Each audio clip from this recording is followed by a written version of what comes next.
Hi hello ನಮಸ್ತೆ welcome back my YouTube channel. ಯಾರೆಲ್ಲ ನನ್ನ ಚಾನಲ್ನ ನೋಡ್ತಾ ಇದ್ದೀರಾ ಪ್ಲೀಸ್ ಲೈಕ್ ಮಾಡಿ, ಶೇರ್ ಮಾಡಿ, ಕಮೆಂಟ್ ಮಾಡಿ, ಸಬ್ಸ್ಕ್ರೈಬ್ ಮಾಡ್ಕೊಂಡು ನೋಡಿ. ನಮ್ಮದು ವೆಡ್ಡಿಂಗ್ ಆ್ಯನಿವರ್ಸರಿ ಇದ್ದಿದ್ದರಿಂದ ದೇವಸ್ಥಾನಕ್ಕೆ ಹೋಗೋಣ ಅಂತ ನಾನು, ನಮ್ಮ ಯಜಮಾನ್ರು, ನನ್ನ ಮಗಳು 3 ಜನನೂ ಹೊರಟಿದ್ವಿ. ದಾರಿ ಮಧ್ಯೆ ಪೂಜೆ ಸಾಮಾನೆಲ್ಲ ತೊಗೊಂಡು ಇವಾಗ ದೇವಸ್ಥಾನಕ್ಕೆ ಬಂದಿದ್ದೀವಿ.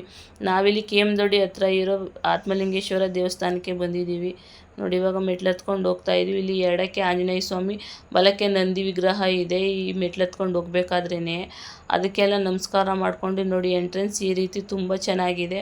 ಈಗ ದೇವಸ್ಥಾನದೊಳಗಡೆ ಬಂದ್ವಿ. ನೋಡಿ, ಸುತ್ತ ಗ್ರೀನರಿ ವ್ಯೂ ಅಂತೂ ತುಂಬ ಚೆನ್ನಾಗಿತ್ತು. ಫಸ್ಟು ಅರ್ಚಕ್ರಂದರು ಕುಂಕುಮಾರ್ಚನೆ ಮತ್ತು ಪೂಜೆ ಎಲ್ಲ ಮಾಡಿಸ್ಕೊಳ್ಳಿ ಅಂತ. ಹಂಗಾಗಿ ಪೂಜೆ ಎಲ್ಲ ಮಾಡಿಸ್ಕೊಳ್ಳೋಣ ಅಂತ ಬಂದೆ. ನೋಡಿ, ಇದೆ ಆತ್ಮಲಿಂಗೇಶ್ವರ ವಿಗ್ರಹ. ಅದಕ್ಕೂ ನಮಸ್ಕಾರ ಎಲ್ಲ ಮಾಡಿಕೊಂಡು ಆ ಕಡೆ ಈ ಕಡೆ ಆಂಜನೇಯ ಮತ್ತು ಅಮ್ಮನವ್ರದ್ದು ಮೂರ್ತಿನೂ ಇದೆ, ಅದಕ್ಕೂ ನಮಸ್ಕಾರ ಮಾಡಿಕೊಂಡು ಪ್ರದಕ್ಷಿಣೆ ಹಾಕೋಣ ಅಂತ ಹೋದ್ವಿ. ಇಲ್ಲಿ ಹಿಂದೆಗಡೆ ಬ್ರಹ್ಮದೇವ್ರದ್ದು ವಿಗ್ರಹನ ಕೆತ್ತಿದ್ದಾರೆ. ಫಸ್ಟು ನಾವು ಬರ್ತಿದ್ದಾಗ ಈ ಥರ ವಿಗ್ರಹ ಏನು ಇರಲಿಲ್ಲ, ಇದು ಹೊಸ್ದಾಗಿ ಮಾಡಿದ್ದಾರೆ ಅನಿಸುತ್ತೆ. ಅದಕ್ಕೆಲ್ಲ ನಮಸ್ಕಾರ ಮಾಡಿಕೊಂಡು ಮುಂದೆ ಅಮ್ಮನವ್ರದ್ದು ಇನ್ನೊಂದು ವಿಗ್ರಹ ಇದೆ, ಅಲ್ಲೂ ನೋಡಿಕೊಂಡು ನಾವು ಇಲ್ಲಿ ಅಂದರೆ ಏನು ಸಿನಿಮಾ ಮತ್ತು ಸೀರಿಯಲ್ಗೆ ಇದು ತುಂಬ ಫೇಮಸ್ ಆದಂಥ ಪ್ಲೇಸ್ ಅಂತಲೇ ಹೇಳ್ಬೋದು. ಮದುವೆ ಫಂಕ್ಷನ್ಗಳು ಅಂದರೆ ಸಿಂಪಲಾಗಿ ಯಾರಾದ್ರು ಮದುವೆ ಮಾಡಿಕೊಂಡ್ರೆ ಈ ಜಾಗದಲ್ಲಿ ಯಾವಾಗಲೂ ಮದುವೆಗಳು ನಡೆಯುತ್ತೆ. ಮತ್ತು ಯಾವುದೇ ಪೂಜೆ ಪುನಸ್ಕಾರಗಳು ಮಾಡೋದು ಇಲ್ಲಿ ಫೇಮಸ್ಸು. ಮತ್ತು ಏನಾದರೂ ಹರಕೆ ಕಟ್ಕೊಂಡ್ರು ತುಂಬ ಒಳ್ಳೆಯದು ಅಂತ ಹೇಳ್ತಾರೆ. ಗ್ರೀನರಿಗಂತೂ ಇನ್ನೂ ಹೇಳಿ ಮಾಡಿಸೋದು. ನೋಡಿ, ಎಷ್ಟು ಹಸಿರಿದೆ ಸುತ್ತಾಗ್ಲೂ ಅಷ್ಟೇ. ಪಾರ್ಕ್ ಅಂತೂ ತುಂಬ ದೊಡ್ಡದಾಗಿದೆ, ಹೊರಾಂಗಣನೂ ಅಷ್ಟೇ. ಒಂದು ಪೀಸ್ಫುಲ್ ಮೈಂಡೇ ಸಿಗುತ್ತೆ ಇಲ್ಲಿ ಬಂದರೆ. ಹಂಗಾಗಿ ನಂಗೆ ಇಲ್ಲಿ ತುಂಬ ಇಷ್ಟ. ನಮ್ಮದು ವೆಡ್ಡಿಂಗ್ ಆ್ಯನಿವರ್ಸರಿ ಆಗಿರೋದು, ನನ್ನ ಮಕ್ಕಳು ಬರ್ತಡೇನೇ ಆಗಿರ್ಬೋದು, ಆವಾಗವಾಗ ಬಂದು ಪೂಜೆ ಮಾಡಿಸ್ಕೊಂಡು ಹೋಗ್ತಾ ಇರ್ತೀವಿ. ಇಲ್ಲಿ ಬಂದರೆ ಏನೋ ಒಂಥರ ಸಮಾಧಾನ ಮತ್ತು ಏನೋ ಒಂಥರ ಖುಷಿ. ಇನ್ನು ನೋಡೋಕ್ಕಂತೂ ತುಂಬ ಜಾಗಗಳು ಇನ್ನೂ ಅಕ್ಕಪಕ್ಕ ಇದೆ. ಈ ಕಡೆ ಅಂತಂದರೆ ಪಾರ್ಕಿಂದ ಆ ಕಡೆ ಕುರುಕ್ಷೇತ್ರ ಮತ್ತು ಮಹಾಭಾರತ ನಡೆದಿದೆಯಲ್ಲ, ಅಷ್ಟು ಫೋಟೋಗಳು ಆ ಗೋಡೆ ಮೇಲೆಲ್ಲ ಕೆತ್ತಿದ್ದಾರೆ, ಅದು ನೋಡೋಕ್ಕೆ ಸಿಗುತ್ತೆ.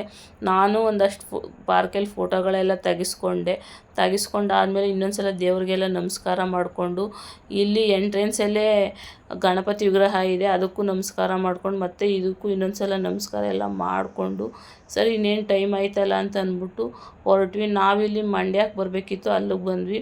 ಇಲ್ಲಿ ನನ್ನ ಮಗಳು ಜ್ಯೂಸ್ ಕುಡಿಬೇಕು ಅಂದ್ಲು, ಹಂಗಾಗಿ ಇಲ್ಲಿ ಜ್ಯೂಸ್ ಸೆಂಟ್ರ್ ಬಂದ್ವಿ. ಇಲ್ಲಿ ಜ್ಯೂಸು ಅಂತೂ ತುಂಬ ವೆರೈಟಿ ಜ್ಯೂಸ್ ಸಿಗುತ್ತೆ, ತುಂಬ ಚೆನ್ನಾಗಿರುತ್ತೆ. ಜ್ಯೂಸ್ ಎಲ್ಲ ಕುಡ್ಕೊಂಡು ಸ್ಮಾರ್ಟ್ ಬಜಾರಿಗೆ ಬರಬೇಕಿತ್ತು, ಹಂಗಾಗಿ ಅಲ್ಲಿಗೆ ಬಂದ್ವಿ. ಒಂದಷ್ಟು ಏನಾದರೂ ಸಾಮಾನುಗಳು ತಗೊಳ್ಳೋಣ ಮನೆಗೆ ಅಂತ ಅಂದ್ಬಿಟ್ಟು. ತಿರ್ಗಾ ನಾವು ನೆಕ್ಸ್ಟ್ ಮಂತ್ ರೇಷನ್ ಹೋಗ್ಬೇಕಾಗಿತ್ತು, ಹಂಗಾಗಿ ಅವಾಗ ತೊಗೊಂಡ್ರಾಯ್ತು. ಈಗ ಏನು ಬೇಡ ಅಂತ ಏನು ಸಿಗುತ್ತೆ ನೋಡ್ತಾ ಇದೆ. ಯಾಕಂದರೆ ಇವಾಗ ನೋಡ್ಕೊಂಡು ಹೋದರೆ ನೆಕ್ಸ್ಟ್ ಏನಾರು ಬೇಕು ಅಂದರೆ ಬರ್ಬೋದಲ್ಲ ಅಂತಂದ್ಬಿಟ್ಟು ತಗೊಳ್ಳೋಣ ಅಂತ ನೋಡಿದ್ವಿ.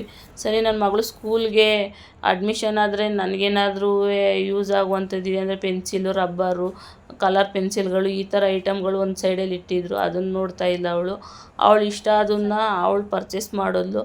ಅಲ್ಲಿಂದ ಬೇಕ್ರಿಗೆ ಬಂದು ಬೇಕ್ರಿಲಿ ಸ್ವಲ್ಪ ಐಟಮ್ ಎಲ್ಲ ತೊಗೊಂಡು ನಾವಿವಾಗ ನನ್ನ ನಾದಿನಿ ಮನೆಗೆ ಬಂದಿದ್ದೀವಿ. ಯಾಕಂದರೆ ಅವರು ಕೇಕೆಲ್ಲ ಆರ್ಡ್ರ್ ಮಾಡಿದ್ದೀವಿ, ಇಲ್ಲೇ ವೆಡ್ಡಿಂಗ್ ಆ್ಯನಿವರ್ಸರಿ ಸೆಲೆಬ್ರೇಷನ್ ಮಾಡ್ಕೊಳ್ಳಿ ಅಂತ ಅಂದ್ಬಿಟ್ಟು ಹೇಳಿದರು. ಹಂಗಾಗಿ ಅಲ್ಲಿಗೆ ಹೋಗಿದ್ವಿ.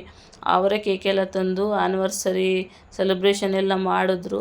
ಹಂಗಾಗಿ ನಾನು, ನಮ್ಮ ಯಜಮಾನ್ರು, ನನ್ನ ಮಕ್ಕಳಿದ್ರು, ಅವ್ರ ಮಕ್ಕಳು, ಅವರೆಲ್ಲ ಅಲ್ಲೇ ಸೆಲೆಬ್ರೇಟ್ ಎಲ್ಲ ಮಾಡಿಕೊಂಡು ಸ್ವಲ್ಪ ಹೊತ್ತಿದ್ದು ಅಲ್ಲಿಂದ ಹೊರಟ್ವಿ. ಈ ಪುಟಾಣಿ ವ್ಲಾಗ್ನ ನಾನು ಇಲ್ಲಿಗೆ ಎಂಡ್ ಮಾಡ್ತೀನಿ. ಪ್ಲೀಸ್ ಇಷ್ಟ ಆದರೆ ಲೈಕ್ ಮಾಡಿ, ಶೇರ್ ಮಾಡಿ, ಕಮೆಂಟ್ ಮಾಡಿ.